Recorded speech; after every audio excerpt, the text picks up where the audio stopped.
Please read Revelation chapter 1. Okay.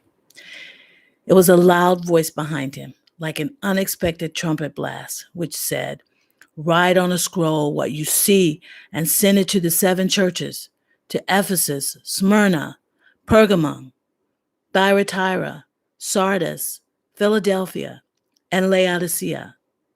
Startled by what he hears, John the Apostle turns around to see an extraordinary sight. It's a man walking among seven large candlesticks and holding seven stars in his hand.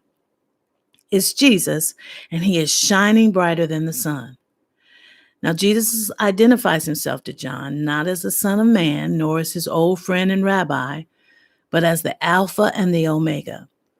The way John describes him, it seems he has trouble recognizing him. It's like Jesus is dressed as royalty, like a king. But when John knew Jesus, he just was a common man, even though he had extraordinary love and extraordinary power. So it's kind of like the TV program Undercover Boss. When the boss reveals who he is, the employees are shocked and a little afraid as they think back on what they said when they didn't realize who he was.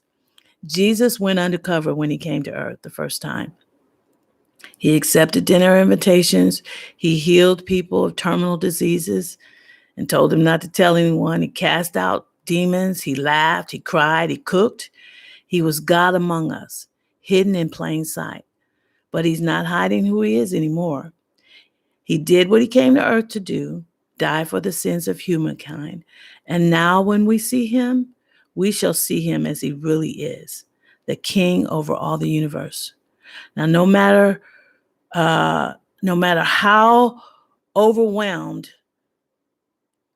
it was, John saw him. It made him, he had no strength when he saw him. It doesn't say, when I turned around, my pal Jesus was standing there.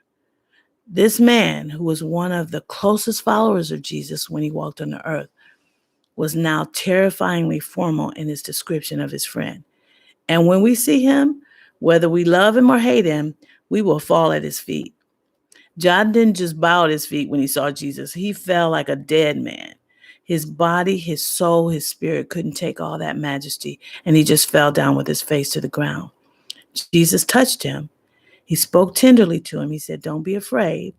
Though I'm the first and the last, I'm the living one who died, who is now alive forevermore, with the keys of hell and death.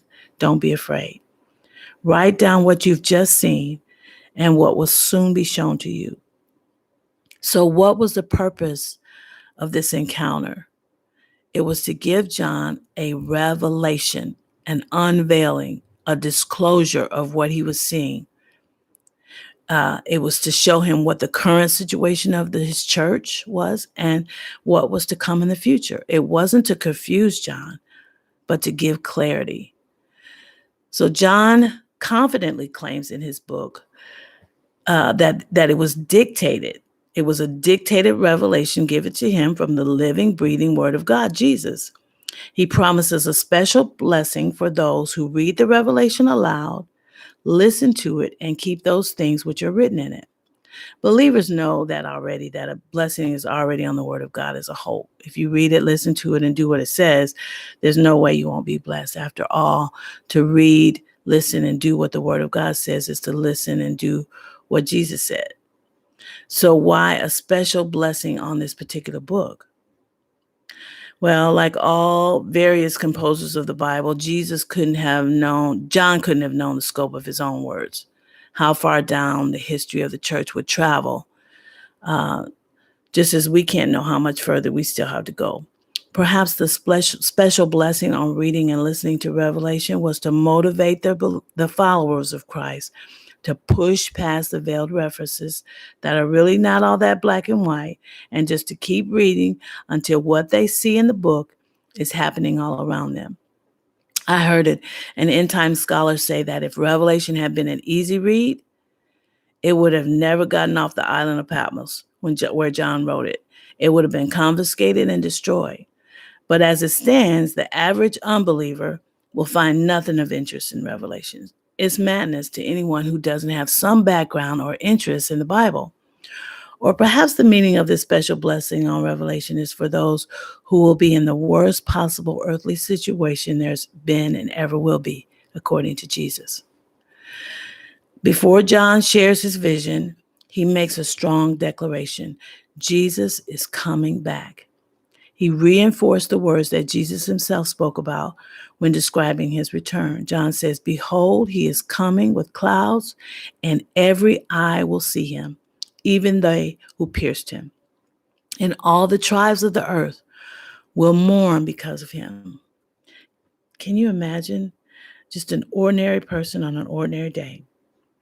On your way to work, traffic backed up as usual, mentally assessing your to-do list, and then it happens. Your worst nightmare.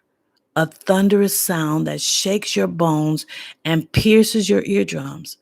A sound that could wake the dead.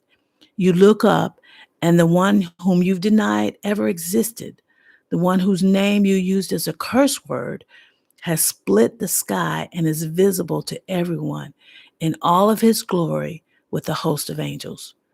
You scream in your mind, "This can't be real. I thought it was a fairy tale. This can't be happening." Every eye, believer and non-believer, Jew and Gentile, will see him. And those who did not believe will mourn at the sight of him. Jesus gets no pleasure in meeting like this. He would rather that all be expecting him, excited to see him, not caught up in the worldly affairs or the turmoil that has engulfed the culture, but prepared for his return. That is why he's appeared to John, to tell us what the end of the last days will look like. But before he talks about what's to come, he wants to get a message to his church in that day.